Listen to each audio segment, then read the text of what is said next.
1984 by George Orwell, Part 2. Chapter 1. It was the middle of the morning, and Winston had left the cubicle to go to the lavatory. A solitary figure was coming toward him from the other end of the long, brightly lit corridor. It was the girl with the dark hair. 4 days had gone past since the evening when he had run into her outside the junk shop. As she came nearer, he saw that her right arm was in a sling, not noticeable at a distance because it was of the same colour as her overalls. Probably she had crushed her hand while swinging round one of the big kaleidoscopes on which the plots of novels were roughed in. It was a common accident in the fiction department. They were perhaps 4 metres apart when the girl stumbled and fell almost flat on her face. A sharp cry of pain was wrung out of her. She must have fallen right on the injured arm, and Winston stopped short. The girl had risen to her knees. Her face had turned a milky yellow colour against which her mouth stood out redder than ever. Her eyes were fixed on his with an appealing expression that looked more like fear than pain. A curious emotion stirred in Winston's heart.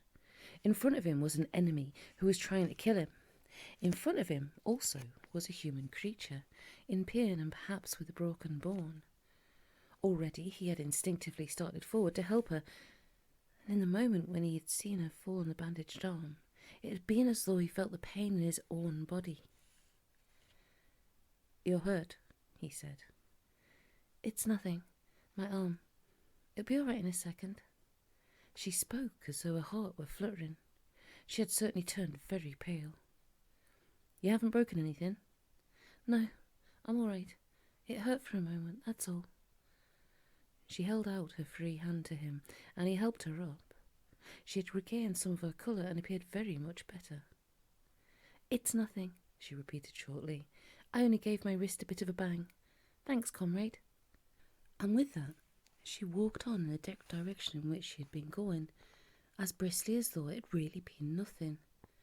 The whole incident could not have taken as much as half a minute. Not to let one's feelings appear in one's face was a habit that had acquired the status of an instinct, and in any case they'd been standing straight in front of a telescreen when the thing happened. Nevertheless, it had been very difficult not to betray a momentary surprise, for in the 2 or 3 seconds while he was helping her up, the girl had slipped something into his hand. There was no question that she had done it intentionally. It was something small and flat. As he passed through the lavatory door, he transferred it to his pocket and felt it with the tips of his fingers. It was a scrap of paper folded into a square. While he stood at the urinal, he managed, with a little more fingering, to get it unfolded. Obviously there must be a message of some kind written on it. For a moment he was tempted to take it into one of the water closets and read it at once, but that would be shocking folly, as he well knew. There was no place where you could be more certain that the telescreens were watched continuously. He went back to his cubicle, sat down, threw the fragment of paper casually among the other papers on the desk, put on his spectacles, and hitched the speakwrite toward him. 5 minutes, he told himself. 5 minutes at the very least. His heart bumped in his breast with frightening loudness. Fortunately, the piece of work he was engaged on was mere routine, the rectification of a long list of figures, not needing close attention. Whatever was written on the paper, it must have some kind of political meaning. So far as he could see, there were 2 possibilities. One, much more the likely, was that the girl was an agent of the Thought Police, just as he had feared. He did not know why the Thought Police should choose to deliver their messages in such a fashion, but perhaps they had their reasons. The thing that was written on the paper might be a threat, a summons, an order to commit suicide, a trap of some description. But there was another wilder possibility that kept raising its head, though he tried vainly to suppress it. This was that the message did not come from the Thought Police at all, but from some kind of underground organisation. Perhaps the Brotherhood existed after all. Perhaps the girl was part of it. No doubt the idea was absurd, but it had sprung into his mind in the very instant of feeling the scrap of paper in his hand. It was not till a couple of minutes later that the other, more probable explanation had occurred to him. And even now, though his intellect told him that the message probably meant death, still that was not what he believed, and the unreasonable thought persisted, and his heart banged, and it was with difficulty that he kept his voice from trembling as he murmured his figures into the speak-right. He rolled up the completed bundle of work and slid it into the pneumatic tube. 8 minutes had gone by. He readjusted his spectacles on his nose, sighed, and drew the next batch of work towards him. With the scrap of paper on top of it, he flattened it out. On it was written, in a large, unformed writing, "I love you." For several seconds, he was too stunned even to throw the incriminating thing into the memory hole. When he did so, although he knew very well the danger of showing too much interest, he could not resist reading it once again, just to make sure the words were really there. For the rest of the morning, it was very difficult to work. What was even worse than having to focus his mind on a series of niggling jobs was a need to conceal his agitation from the telescreen. He felt as though a fire were burning in his belly. Lunch in the hot, crowded, noise-filled canteen was torment. He had hoped to be alone for a little while during the lunch hour, but as bad luck would have it, the imbecile Parsons flopped down beside him, the tang of his sweat almost defeating the tinny smell of stew, and kept up a stream of talk about the preparations for Hate Week. He was particularly enthusiastic about a papier-mâché model of the big brother's head, 2 meters wide, which was being made for the occasion by his daughter's troop of spies. The irritating thing was that in the racket of voices, Winston could hardly hear what Parsons was saying, and was constantly having to ask for some more fatuous remark to be repeated. Just once he caught a glimpse of the girl at a table with 2 other girls at the far end of the room. She appeared not to have seen him, and he did not look in that direction again. The afternoon was more bearable. Immediately after lunch there arrived a delicate, difficult piece of work which could take several hours and necessitated putting everything else aside. It consisted in falsifying a series of production reports of 2 years ago, in such a way as to cast discredit on a prominent member of the inner party who was now under a cloud. This was the kind of thing that Winston was good at, and for more than 2 hours he succeeded in shutting the girl out of his mind altogether. Then the memory of her face came back, and with it a raging, intolerable desire to be alone. Until he could be alone, it was impossible to think this new development out. Tonight was one of his nights at the community centre. He wolfed another tasteless meal in the canteen, hurried off to the centre, took part in the solemn flurry of a discussion group, played 2 games of table tennis, swallowed several glasses of gin, and sat for half an hour through a lecture entitled "Ingsoc in Relation to Chess." His soul writhed with boredom, but for once he had no impulse to shirk his evening at the centre. At the sight of the words, "I love you," the desire to stay alive had welled up in him, and the taking of minor risks suddenly seemed stupid. It was not until 23 hours, when he was home and in bed, in the darkness, where you were safe even from the telescreen so long as you kept silent, that he was able to think continuously. It was a physical problem that had to be solved, how to get in touch with the girl and arrange a meeting. He did not consider any longer the possibility that she might be laying some kind of trap for him. He knew that it was not so, because of her unmistakable agitation when she handed him the note. Obviously, she had been frightened out of her wits, as well as she might be. Nor did the idea of refusing her advances even cross his mind. Only 5 nights ago he had contemplated smashing her skull in with a cobblestone, but that was of no importance. He thought of her naked, youthful body as he had seen of it in his dream. He had imagined her a fool like all the rest of them, her head stuffed with lies and hatred, her belly full of ice. A kind of fever seized him as he thought that he might lose her, the white, youthful body might slip away from him. What he feared more than anything else was that she would simply change her mind if he did not get in touch with her quickly. But the physical difficulty of meeting was enormous. It was like trying to make a move at chess when you already made it. Whichever way you turned, the telescreen faced you. Actually, all the possible ways of communicating with her had occurred to him within 5 minutes of reading the note, But now, with time to think, he went over them one by one, as though laying out a row of instruments on a table. Obviously, the kind of encounter that had happened this morning could not be repeated. If she had worked in the records department, it might have been comparatively simple. But he had a very dim idea whereabouts in the building the fiction department lay, and he had no pretext for going there. If he had known where she lived, or what time she left work, he could have contrived to meet her somewhere on the way home. But to try and follow her home was not safe, because that would mean loitering about outside the ministry, which was bound to be noticed. As for sending a letter through the mails, it was out of the question. By a routine that was not even secret, all letters were opened in transit. Actually, few people ever wrote letters. For the messages that it was occasionally necessary to send, they were printed out postcards with long lists of phrases, and you struck out the ones that were inapplicable. In any case, he did not know the girl's name, let alone her address. Finally, he decided that the safest place was the canteen. If he could get a table by herself, somewhere in the middle of the room, not too near the telescreens, and with a sufficient buzz of conversation all around, if these conditions endured for, say, 30 seconds, it might be possible to exchange a few words. For a week after this, life was like a restless dream.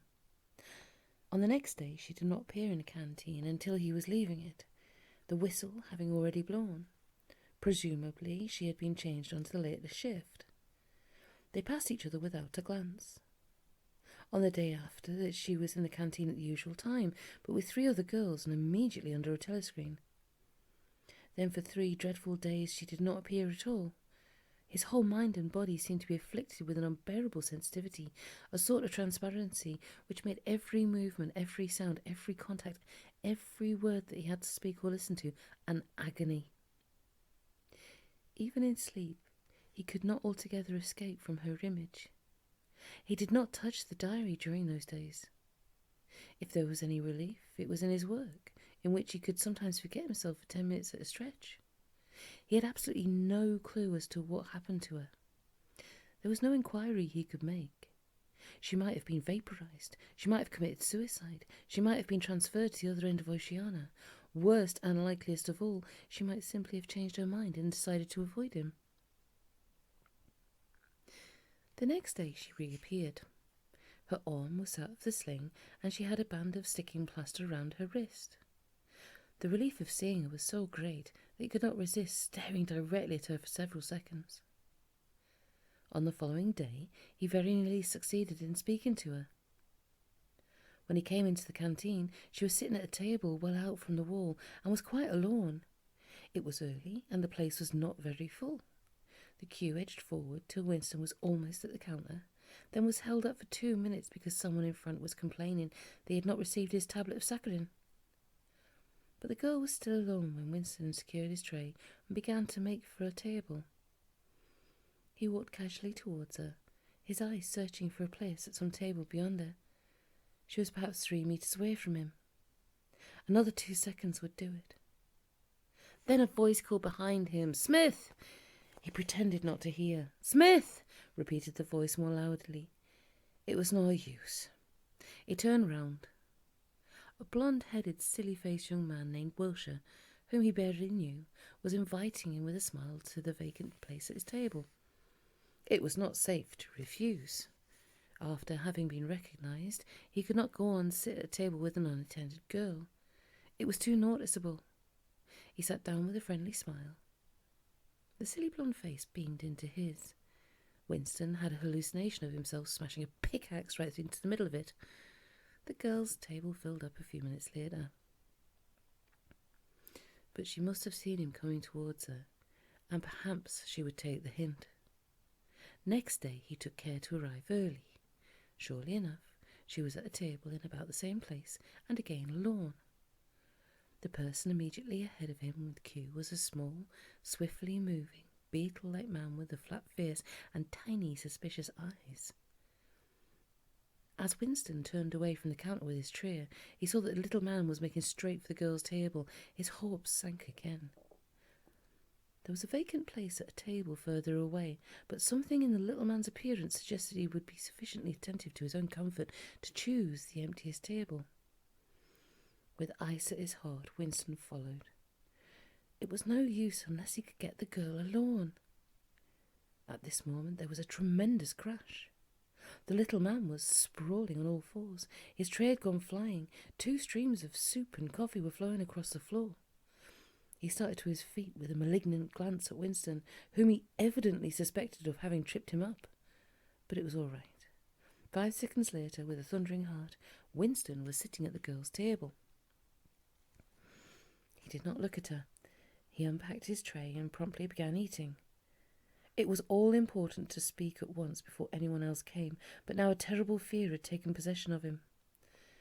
A week had gone by since she had first approached him. She would have changed her mind. She must have changed her mind. It was impossible that this affair should end successfully. Such things did not happen in real life. He might have flinched altogether from speaking if at this moment he had not seen Ampleforth, the hairy-eyed poet, wandering limply about the room with a tray, looking for a place to sit down. In a vague way, Ampleforth was attached to Winston, and would certainly sit down at his table if he caught sight of him. There was perhaps a minute in which to act. Both Winston and the girl were eating steadily. The stuff they were eating was a thin stew, actually a soup of haricot beans. In a low murmur, Winston began speaking. Neither of them looked up. Steadily they spooned the watery stuff into their mouths, and between spoonfuls exchanged a few necessary words in low, expressionless voices. What time do you leave work? 18:30. Where can we meet? Victory Square, near the monument. It's full of telescreens. It doesn't matter if there's a crowd. Any signal? No, don't come up to me until you see me among a lot of people. And don't look at me. Just keep somewhere near me. What time? 19 hours. All right. Ampleforth failed to see Winston and sat down at another table.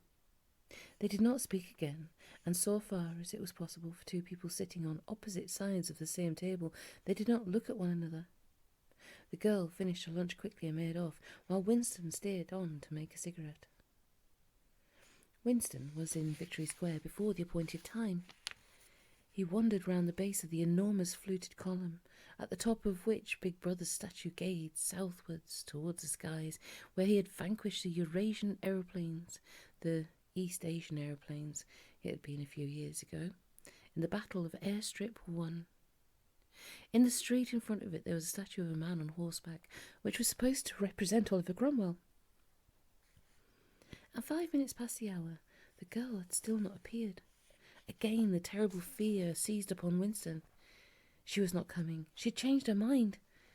He walked slowly up to the north side of the square and got a sort of pale-coloured pleasure from identifying St. Martin's Church, whose bells, when it had bells, had chimed, "You owe me 3 farthings."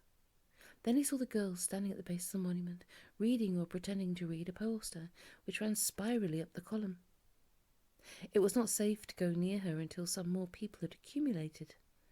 There were telescreens all round the pediment, but at this moment there was a din of shouting and a zoom of heavy vehicles from somewhere to the left. Suddenly everyone seemed to be running across the square. The girl nipped nimbly round the lines at the base of the monument and joined in the rush. Winston followed. As he ran, he gathered from the shouted remarks that a convoy of Eurasian prisoners was passing. Already a dense mass of people was blocking the south side of the square.